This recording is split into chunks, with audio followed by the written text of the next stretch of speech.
This has been a long time coming, hasn't it?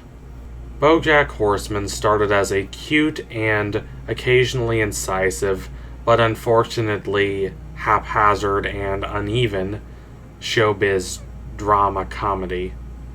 But by the end of its first season, it had evolved into something akin to an animated version of Mad Men. It's a profound and compelling work about addiction and abuse. It highlights not only the hollowness of Hollywood, or Hollywoo as the case may be, but also how that hollowness weighs on those who chase past highs, hoping that if they return to these highs, it will give them the clarity they seek, when in reality, that clarity can only be achieved via introspection and reckoning with one's faults. It is heady, devastating stuff. For too long, the so-called adult animation subgenre has not actually been adult, preferring cheap jokes and shallow pop culture references to emotionally affecting character work. But Bojack Horseman is different. Don't get me wrong, it's a hilarious show, and the hilarious moments make the darkness more palatable. Strangely, it also has this in common with Mad Men. They're both dark, cynical shows, but they also have notes of optimism, and how that optimism intermingles with the characters' cynicism is what makes both shows so fascinating.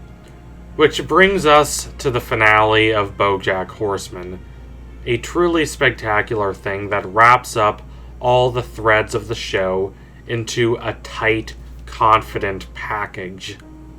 It's not an ardently optimistic ending, but it is not dreary and drab either. Above all, it rings true. This is a show that cultivates an ambiguous relationship between the show's characters and the show's audience.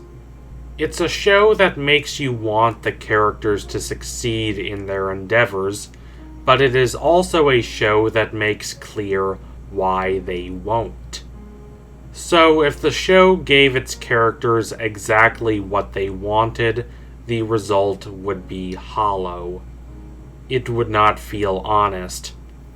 Conversely, if you erased all the progress these characters had made, Jaime Lannister style, it would feel borderline misanthropic. When you're ending a show about the often painful contrast between who people want to be and who they actually are, it can be easy to become either nihilistic or saccharine. It is to Bojack Horseman's credit that it becomes neither. It remains the same show it has always been. Bold, clever, and consistently refusing to give simple answers to complex questions. The season, or the half-season, I suppose, is very well structured. It is never rushed, but there is a constant and intentional sense that time is running out. And this is where the capacities of the characters will be exposed to the light. Will they be able to outrun their tragic pasts? Will they be able to break the cycles of abuse and trauma?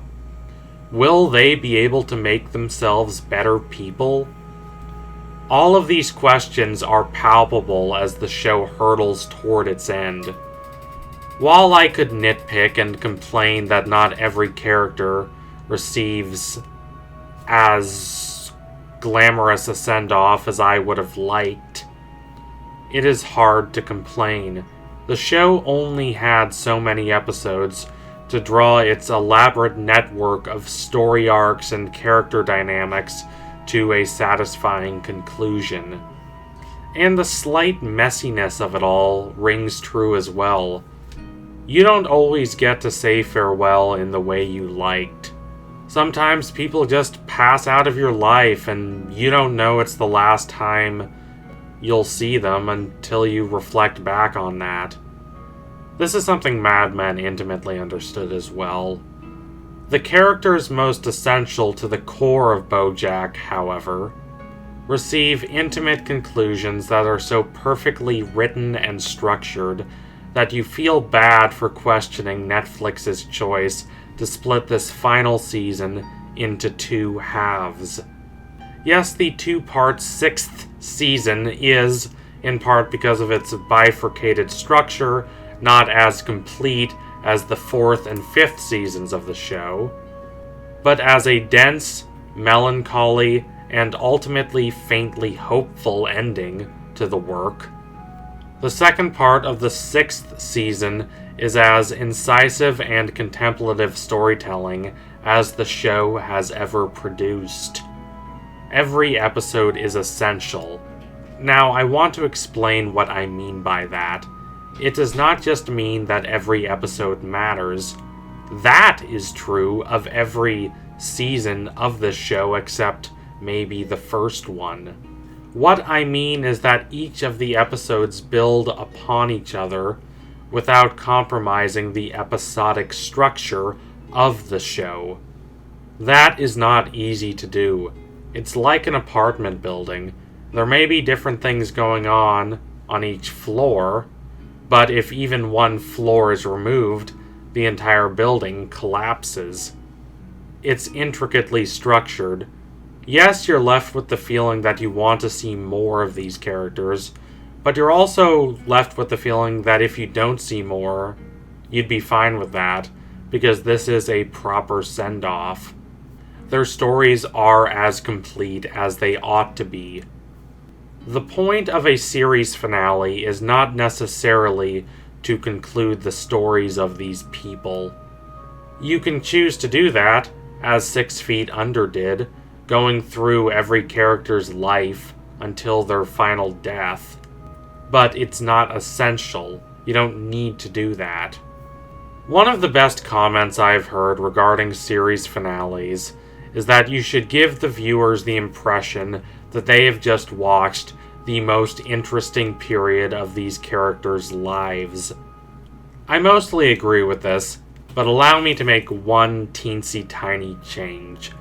It's not the most interesting and exciting period of the characters' lives that is the most integral. Well, I mean, sometimes it is, but that is not the criteria.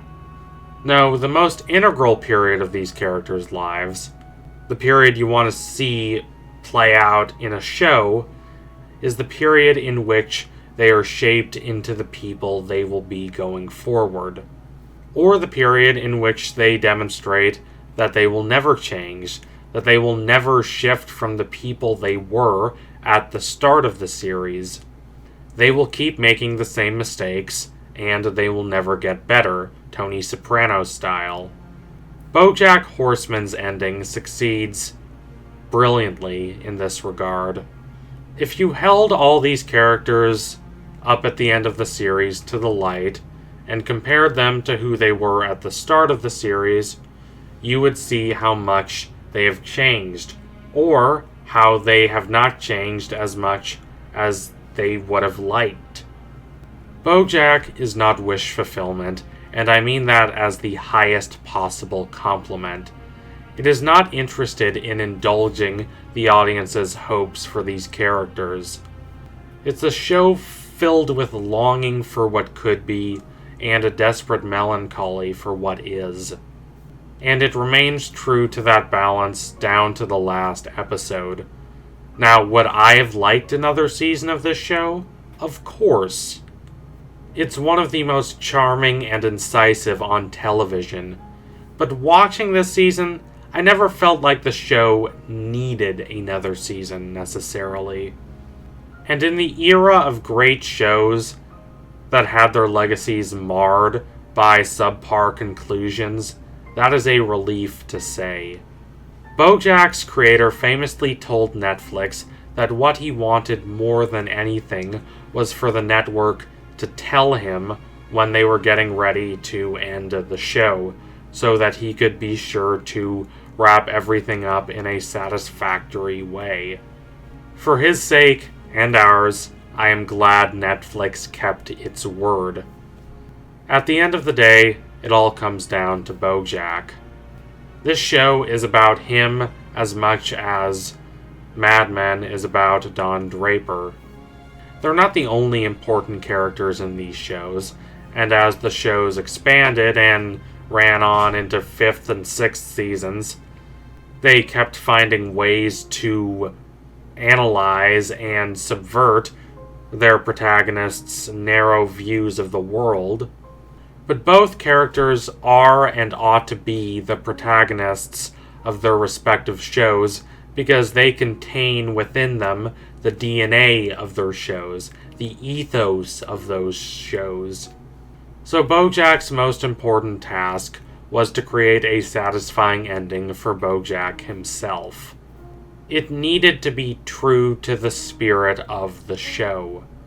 It needed to not betray the trauma he has suffered and his efforts to improve, but it also needed to not betray that he has been a terribly flawed person who has caused those around him a lot of suffering.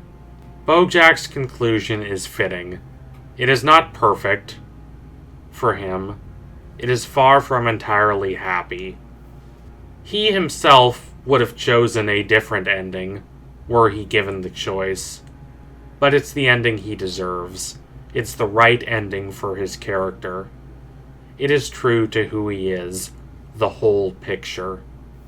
So thank you for watching. If you liked what you saw today, don't forget to like, comment, and subscribe. Donate to my Patreon if you can, and you want to see more videos like this one. I really did enjoy Bojack. It is one of the smartest shows on television right now.